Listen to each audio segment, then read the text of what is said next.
राष्ट्र संघ यानी यूएन में बार बार कश्मीर का मुद्दा उठाने वाला पाकिस्तान अब कश्मीर के बाद राम मंदिर को भी इंटरनेशनल मसला बनाने की कोशिश कर रहा है। पाकिस्तान ने आरोप लगाया है कि राम मंदिर बनने से न सिर्फ भारतीय मुस्लिम बल्कि पूरे इलाके की शांति को भी खतरा है। यूएन में पाकिस्तान की गुहार के बाद भारत ने पाक को जमकर लताड़ लगाई। जय Shri Ram, mister president from Bharat. Ayodhya Ram मंदिर is not just a temple, it is a great example of new India having both ancient and modern values. ये एक मुल्क का फ्यूचर है। फॉर गॉड सेक वो सेंसिटिविटी दिखाएं, वो नहीं जो आपने 1971 और 1972 में किया।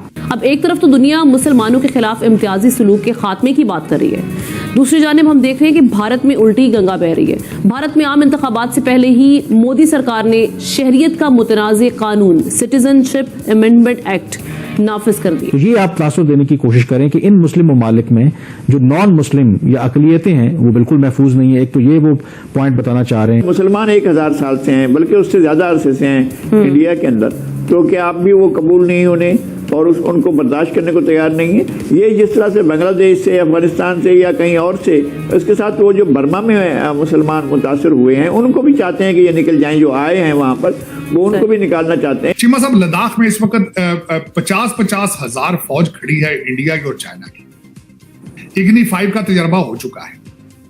चाइना ने लाइव एमिनेशन चलाया दूसरी साइड है।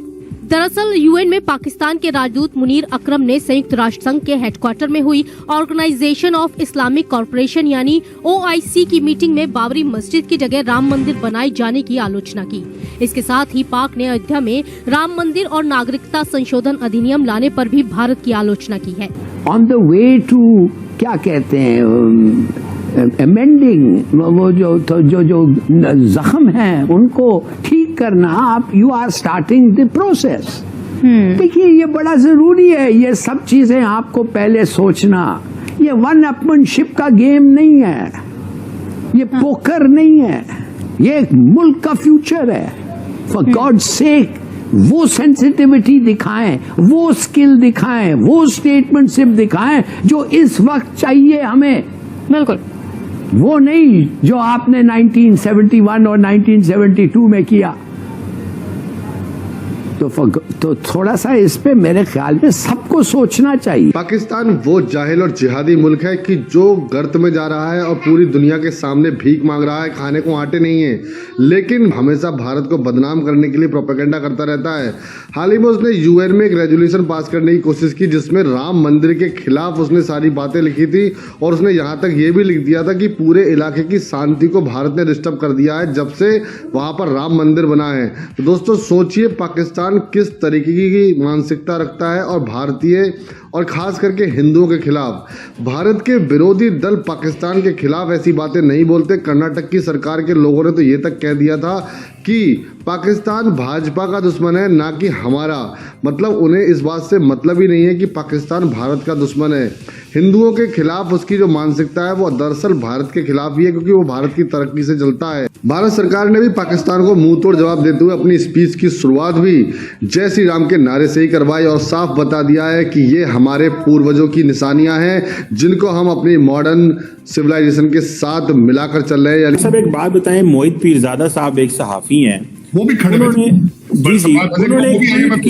उन्होंने अपने एक शो में ये कहा है कि भारत जो है वो पाकिस्तान से कोई बात ना करे, भारत पाकिस्तान के साथ कोई अमन मुआहदा, कोई डील भारत पाकिस्तानी हुकूमत से ना करे क्योंकि ये पाकिस्तानी जो हुकूमत है ये इसमें इमरान खान नहीं है। ताड़ साहब, ये लोगों को इतनी अहमियत देनी चाहिए हमें। आपने कहा कि इनके नायकॉप और इनके कार्ड और पासपोर्ट जो है वो कैंसिल होने चाहिए कि जो लोग इस तरह की बातें करें। भारत के साथ हमारा क्या मसला है वो नरेंद्र मोदी और शहबाज शरीफ या भारतीय सरकार या पाकिस्तानी सरकार बाद में देख लेंगे, लेकिन IMF के सामने जाते हैं, पैसे ना दो, इंडिया को कहते हैं कि पाकिस्तान से बात ना करो। एक चीज यूरोपियन यूनियन पे ट्राई कर रहे हैं, उनको भी जी उनको भी कहते हैं कि इनको GSP+ स्टेटस लें इनसे। और मैं आपको ताड़ साहब, मैं बहुत सारी चीज़ों का अमूमन बहुत सारी इंफॉर्मेशन होती है तो मुझे भी थोड़ा एहसास है कि ये उनको बहुत सारी जाकर चीज़ें PTI वाले बताते रहे हैं। ताड़ साहब, ये इससे क्या मिलेगा? ये बात अगर कहेंगे कि जी भारत पाकिस्तान से बात ना करे, मोहित पीर नरेंद्र मोदी मोहित पीरजादा की सुनेगा ये, यहाँ के क्या आप समझते हैं? चीमा साहब, मोईद पीरजादा साहब, ये वही साहब हैं। सबसे पहले तो मैं बताना ही चाहूंगा कि इन्होंने ये पिछले दिनों में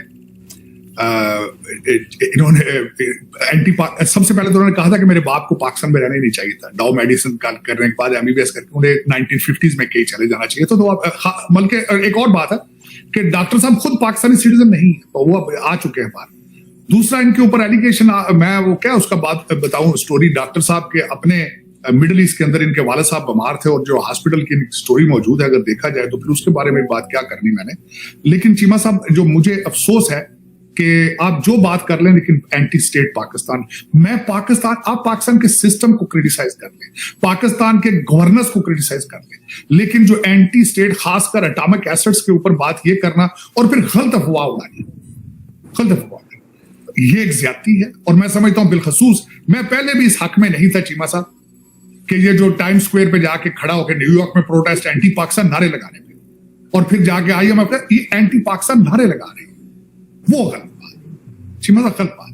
देखिए, और तीसरा, इनको यही नहीं पता कि IMF doesn't work like it, ऐसे काम वो नहीं करते। और मैं डॉक्टर साहब की अपनी इंफॉर्मेशन, इनको ये नहीं पता।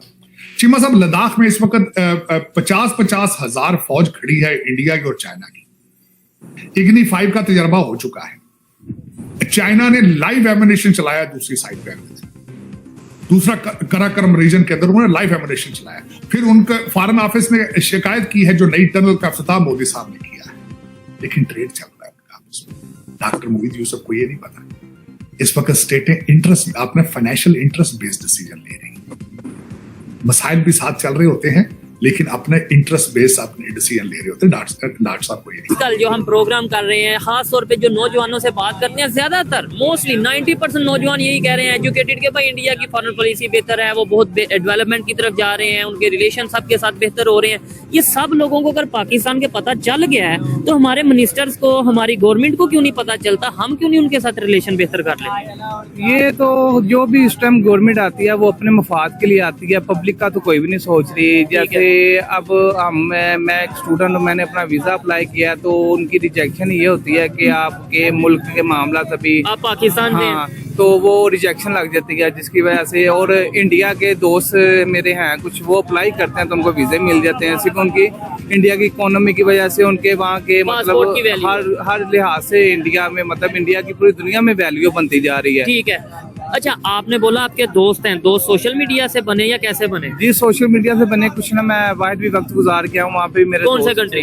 दुबई में। दुबई में। अच्छा, उनकी सोच में हमारी सोच में क्या फर्क देखा? और उनसे आप रीजन नहीं पूछते कि यार क्या वजह, आपको फटाफट वीजा मिल जाता है किसी भी कंट्री का, आपके साथ बहुत से कंट्रीज हैं वो फ्री ट्रेड एग्रीमेंट करते नजर आ रहे हैं और हमारे साथ रिलेशन ही बेहतर करना चाहते, वो क्या रीजन बताते हैं? बस वो यही बताते हैं कि हमारे जो हुक्मरान हैं उनके ताल्लुकात यानी कि मुल्कों के साथ बहुत बेहतर हैं, तो वहाँ पे मतलब एक चीज ना, इंसानियत को प्रमोट ज्यादा किया जाता है, वहाँ पे इंतहा पसंदी मेरे ख्याल से कम है। ठीक है, लेकिन हमारी मीडिया पे क्या बताया जाता है? हमारी मीडिया पे तो दिन रात ये बताया जाता है कि भाई इंडिया में मुसलमानों पे ये हो गया, ये हो गया, वो हो गया।